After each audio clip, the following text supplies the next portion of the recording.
The name Lobo is synonymous with the University of New Mexico, but Lobo is also known as the wolf that changed America. Learn more about Lobo, Ernest Thompson Seton, and how they changed America on this edition of Artifact of the Week.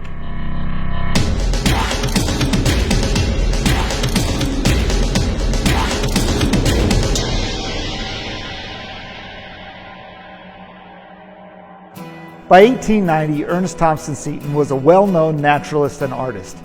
Seton believed that predators, and wolves in particular, were dangerous and needed to be controlled or killed. His painting Triumph of the Wolves and the Pursuit illustrated his beliefs, yet failed to bring him the greater recognition as an artist he likely desired. Then an advertisement to hunt and kill a wolf pack in the Currumpaw Creek area of northeastern New Mexico brought him face to face with a particular wolf that would challenge his beliefs about animals and their place in the natural world. Local ranchers in the area west of Des Moines, New Mexico, were frustrated and angered by a wolf pack that was preying on their livestock.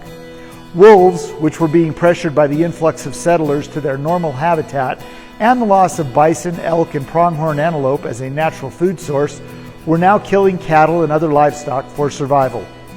Efforts by the locals to poison the wolf pack failed, as the wolves would simply eat around the poisoned meat. They also attempted but failed at trapping and hunting the wolf pack. In this case, the alpha male, which the locals called Lobo, was reportedly able to detect efforts to trap or poison members of the pack and managed to evade any attempts to kill or capture them. Out of desperation, the ranchers offered up a $1,000 bounty on Lobo's head. The bounty, along with the challenge of the hunt, brought Seton and others to New Mexico to capture or kill the wolf and his pack. Now, upon Seton's arrival, he studied the pack before making his first attempts to kill or capture the wolves. His first attempt involved 5 poison baits spread across Lobo's territory. The following day, all the baits were gone, and Seton assumed that Lobo was dead. Later, however, he found the 5 baits all in a pile covered with wolf feces to show Lobo's contempt and mockery of Seton's attempt to kill him and the other wolves. Seton tried traps, but no luck. The wolves would find the traps, mark their location so others would avoid them, or they'd set off the traps as an obvious sign they knew what was going on. Seton even redesigned and modified traps, so even attempts by the wolves to prematurely set them off would result in success and their capture. Reportedly, Lobo would walk up the traps, brush his tail over the debris, camouflaging them, and expose the trap and then walk away. 2 weeks stretched into 4 months. Seton tracked and studied the pack of wolves. As the months passed, Seton noticed the presence of a smaller white wolf he called Blanca. She often ran ahead of the pack and would identify and mark suspect areas. Seton theorized this was likely the alpha female and Lobo's primary mate. Working off of this theory, Seton set a special baited trap for Blanca. Blanca fell for it and was captured. It's said that when Seton found her, she was whining with Lobo by her side. Lobo ran a safe distance away and watched as Seton and his partner killed Blanca and tied her to their horses. Seton said he heard the howls of Lobo for 2 days afterwards. The calls were described by Seton as having an unmistakable note of sorrow. It was no longer the loud, defiant howl, but a long, plaintive wail. Although Seton felt some remorse for the grieving wolf, he decided to continue with his plan to capture Lobo. Seton used Blanca's fur and blood to create a scent trail and bait the traps that would catch this wily wolf. Lobo lost his sense of caution and would now routinely reveal his presence to Seton, something he had never done in the past. So Seton set his traps, 4 of them, and prepared the area with Blanca's blood, scent, and fur. Lobo picked up the scent of Blanca and went to investigate, and on January 31st, 1894, Lobo was caught with each of his 4 legs clutched in a trap. On Seton's approach, Lobo stood despite his injuries and howled. Despite their long and frustrating hunt, he was touched by Lobo's bravery and loyalty to his mate and decided not to kill him. Watching this wolf over a period of time, he came to realize he wasn't a vicious predator that deserved to die. Seton made the decision to keep him alive and transport him to a zoo instead. Lobo's mouth was secured with a rope muzzle, and he was moved to a barn on a nearby ranch where Seton would feed him and tend to his wounds from the traps.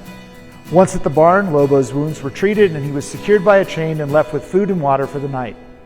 Over the next few hours, Lobo moaned and howled. Seton says the wolf stared off into the distance as if he was mourning the loss of Blanca and the freedom he had enjoyed roaming his territory.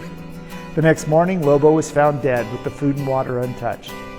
According to popular belief, Lobo died of a broken heart from the loss of Blanca and his freedom. Although Ernest Thompson Seton's hunt for Lobo was not unique for the time period, the result of his experience was extraordinary. Like many of his contemporaries, Seton viewed wolves largely as an intrusive force of nature that needed to be tamed or removed. This drastic shift in Seton's attitude towards wolves after his successful hunt transformed him from hunter to conservationist, convincing him that we as humans could and should live more connected to the natural world. Seton began pushing for the protection and conservation of wildlife, and particularly wolves. Now, the story of Seton and Lobo is the first story in his well-known book, Wild Animals I Have Known, which elevated him to the status of world-class author and speaker. The Lobo story is routinely retold through articles, books, and films. And a PBS documentary called King of the Kirimpa, The Wolf That Changed America, tells this story and its impact on wildlife conservation and preservation efforts in the United States. Lobo's pelt was preserved and kept by Seton throughout his life. The pelt, as you see it here, was donated to Philmont by Seton's widow after his death, along with the paintings Triumph of the Wolves and The Pursuit. These items are prominently on display here at the National Scouting Museum to showcase the developing and changing attitudes Seton held towards nature and wolves in particular. They also help illustrate these changes to his ideals and what he wrote and published. This change in attitude, based on his experience with Lobo, influenced Seton's formation of the Woodcraft Indians in 1902, as well as his partnership with Daniel Carter Beard and Sir Robert Baden-Powell in 1910 that founded the Boy Scouts of America. Well, that's going to do it for this week.